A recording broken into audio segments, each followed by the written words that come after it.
So this is saying,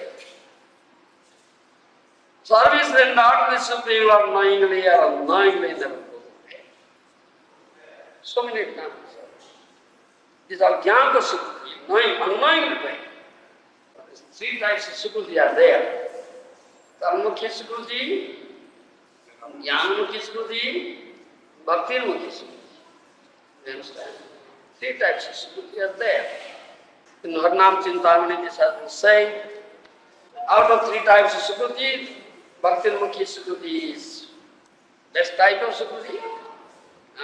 Unknowingly, someone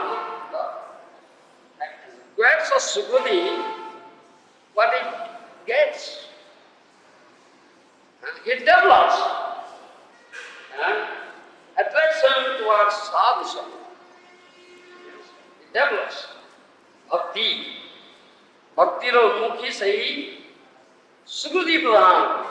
তারপরে জীব ভক্ত সাধু সঙ্গ সুকৃতি পূর্ব সঞ্চিতি ভক্তিস্তু ভগবত ভক্ত সঙ্গেন পরিযায় How can one develop bhakti? Only by the association of bhakta. Vaishnava one can develop, not way.